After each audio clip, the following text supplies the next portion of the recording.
alors comment on monte un film comme Liberté? Vous parliez d'un film qui était nécessaire en fait. En quoi il est nécessaire? Mais il y a des films des films qui ne demandent qu'à se faire. Il y en a plein encore, hein, qui demandent qu'à se faire. Et il bouge, on sent qu'il bouge. De moi, depuis des années, ce film bougeait, se remuait comme ça. Moi, se remuait avec les copains, et il bougeait. Ouais, vous l'avez en tête depuis très longtemps. Ouais, et puis bouger, c'était quelque chose qu'il fallait faire, un film comme ça. Et c'est un film qui me faisait peur, parce qu'il était nécessaire de faire ce film, mais vraiment nécessaire, ça fait partie de l'histoire de France, l'histoire de l'Europe. Un film comme ça ne peut pas rester comme ça dans les nuages. Je veux dire, il fallait que tout le monde voit ce que c'est, que fallait le faire, fallait le montrer. Mais c'est un film qui me faisait peur parce que je suis pas un metteur en scène de reconstitution. Je déteste tout ce qui est faux. Je déteste le carton-pâte. Et donc, j'aime bien Ben-Hur parce que c'est du carton-pâte. Mais par contre, moi, je serais incapable de faire un film qui est de reconstitution, qui se passe en 1900 avec des charrues, avec des machins, trucs. Et là, ça se passe en 1940, donc à l'époque où c'est pas les mêmes rues, c'est pas les mêmes villes. Je dirais presque que les arbres sont plus les mêmes, quoi. C'est plus les mêmes. Moi, quand j'étais enfant, c'était pas les mêmes arbres. Et donc tout a changé. C'est dur de reconstituer un film comme ça et d'y croire. Et donc, c'est ça qui m'a freiné. Puis, à un moment, je dis maintenant, stop, je le fais, je peux reconstituer un film, il n'y a pas de problème. Il y a une façon de le faire. Et parce que j'étais en révolte, j'étais en colère, parce que j'ai appris qu'il n'y avait pas de juste qui avait sauvé des tziganes quand Chirac a réuni les justes au Panthéon. Il n'y avait pas un seul qui avait sauvé des tziganes. Et là, j'étais en colère, un peu, une colère petite colère, pas une colère noire. Et, euh, je me suis mis à chercher des justes. J'ai trouvé un juste qui avait vraiment sauvé des tziganes, et c'était un notaire, et qui avait donné sa maison aux tziganes pour qu'ils ne se fassent pas embarquer. Sinon, c'était ça la loi. Ceux qui n'avaient pas de maison, comme ils étaient tous tziganes, tous nomades, donc tous ils se faisaient embarquer dans les camps. Et là, il y avait un notaire qui a offert sa maison, une ruine, à une bande de bohémiens, enfin une famille de bohémiens, pour, pour qu'ils ne soient pas embarqués. Et donc je me suis dit, je vais faire le film à partir de là. Et j'ai commencé à chercher l'endroit, les acteurs d'abord, parce que bon, il fallait surtout pas prendre de Depardieu pour faire le maire, hein. Ils mangeaient pas autant les gens, hein. Donc il me fallait trouver des gens maigres, il fallait trouver des gens authentiquement justes de visage. Et ça, c'est pareil, ça a changé, le visage a changé aussi. Donc j'ai pris Marc Lavoine parce qu'il correspondait tellement à à cette image de ce que j'avais de 1940, ce personnage comme ça, comme l'était mon instituteur, d'ailleurs, il était un peu comme ça, ou comme étaient les gens que j'aime dans le cinéma, Gérard Philippe, Pierre Freinet, Jean Gabin ou même Maurice René. C'est exactement René, c'est exactement les mêmes visages. Et la voix. La voix française est une voix atypique qui n'est pas comme toutes les autres. Elle n'est pas comme les américaines. C'est pas, par exemple, quand vous entendez la voix de John Wayne, vous avez envie de la vraie voix de John Wayne. En anglais, vous avez envie de partir en courant, tellement il fait pas vrai dans son truc. Moi, j'aime plutôt sa voix française, quand il est doublé en français. Il fait plus mal, plus... Alors, et les voix françaises sont sublimes, toutes, que ça soit même Pierre Brasseur, tout ça. Et c'est parce que c'est une voix grave qui est placée, qui a plein de rock, qui a plein de... Et donc, il me fallait trouver une voix comme ça, et Marc Lavoine avait cette voix aussi superbe. Et James Hiré aussi, qui est. Ouais, ouais. Alors, pourquoi l'avoir choisi lui? Enfin, bon, ça paraît évident quand on voit le film, mais. Euh, James, c'est... je savais que je trouverais pas un acteur gitan qui ferait tout ça. C'est-à-dire qui sache jouer du violon, ok. Après, qui sache faire toutes ces acrobaties et qui est habité comme ça. Non, je pouvais pas. Et James, c'est parce qu'il avait tout ça. Pour moi, c'est un acteur complet. Absolument complet. C'est-à-dire qu'il est vrai, habité, tout le temps habité, et doué de tout. C'est-à-dire de ses mains, de son corps, et il sait jouer de la musique, il sait parler, il sait prendre une position, et il fait tout à fond, même dans ses spectacles, hein. C'est à fond, vraiment à fond, jusqu'à la tachycardie, hein, il joue, hein. Et donc pour moi, c'est un acteur idéal parce que c'est le rêve pour un metteur en scène de dire moteur et de voir en face de vous quelque chose d'artistique qui bouge. C'est comme si vous voyez de l'art qui fait comme ça, qui bouge, qui est vivant. Et tout est vivant comme ça. Et donc après, il fallait juste l'amener, le retenir, parce que c'est comme un cheval fou, hein, le retenir tranquillement, le guider dans le rôle et tout ça. Mais il y avait que tout le travail, ce qu'on fait en amont pour quand on choisit un acteur, il était déjà fait parce que James, il était déjà complet quoi dans son travail d'art artistique. Quoi.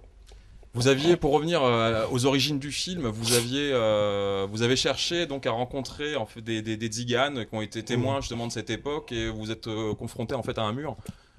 Oui, oui, quand j'ai commencé, maintenant non, mais quand j'ai commencé à chercher des témoignages et à voir voir des gens qui avaient vécu cette période, ce génocide. Hein, je trouvais pas, parce qu'il y en avait vraiment pas, vraiment très très peu, ou alors 3 ou 4 dans toute la France qu'il fallait aller voir, dont j'ai entendu déjà des témoignages, donc il y avait très très peu.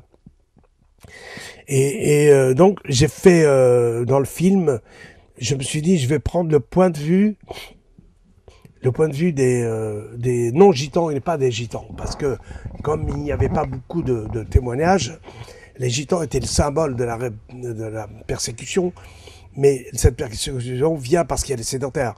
Donc la caméra prend le point de vue des sédentaires et montre ces gens qui arrivent comme des étrangers et tout ce qu'on peut voir sur eux, tout ce qu'on pouvait dire sur eux à l'époque, on le disait. Et donc c'est ça qui m'a sauvé, c'est le point de vue, et aussi de les filmer en gros plan parce que pour éviter toute erreur dans la nature qui n'était pas la même, donc dans les maisons, tout ça. Et puis après le film, une fois que le film était fini, je me suis aperçu que il y avait pas mal de gens dans la salle quand je faisais des débats à travers toute la France et tout. Il y avait pas mal de gens dans la salle qui se levaient et qui disaient moi, ma mère, elle a été, moi, je suis allé, une vieille dame qui dit je suis allé. Et il y avait énormément de témoignages. Et j'ai compris que c'est parce que les manouches, les gitans, les tziganes ne viennent pas parler comme ça. Ils viennent parler que quand ça devient, quand on dit vous pouvez parler, voilà, comme s'ils avaient peur. Et en fin de compte, le film a généré énormément de débats et de gens, il a découvert beaucoup de gens qui ont vécu cette époque et qui ont parlé au public, qui sont levés pour dire ouais j'ai fait ça, j'ai fait ça, j'ai fait ça, on était comme ça, donc il y avait énormément de témoignages. Donc en fait on avait besoin on va dire d'un témoignage matériel, enfin quelque chose en fait qui existe Ouais. pour parce qu'il n'y a rien finalement. Ouais. Non, il y avait rien. À la fin de la guerre, il y avait rien parce que d'abord, parce qu'il y avait de la pudeur envers ceux qui sont revenus. Et c'était, franchement, il y avait pas de quoi se vanter d'aller pas dire à ses enfants qu'on retrouve que j'ai été à Auschwitz ou je sais pas où, je suis revenu vivant. Et ils racontaient pas beaucoup ça parce que c'est dur, hein, de raconter des choses qu'ils avaient vues. C'est un traumatisme incroyable. C'était même pas une petite histoire. Donc ça a mis énormément de temps avant que les tziganes ou les manouches se mettent à parler. Ils ont pas parlé non plus. Parce que c'est par pudeur et aussi parce que on parle pas des morts chez les Roms. On parle pas des morts chez les gitans, chez les manouches. Les morts c'est sacré, on cite pas leur nom. Et tout ça. Ça a beaucoup aidé ceux qui voulaient que cette histoire soit oubliée. En quoi en fait ce film fait encore écho aujourd'hui sur la situation justement des Roms en France et ailleurs. Ouais, le film Liberté il fait écho à aujourd'hui. Il parle de 1940 et avant, quand ça a commencé, la haine a commencé, et puis il fait écho à aujourd'hui parce que c'est exactement les mêmes, presque les mêmes. La même politique, c'est le même, il y a les mêmes lois qui sont toujours là.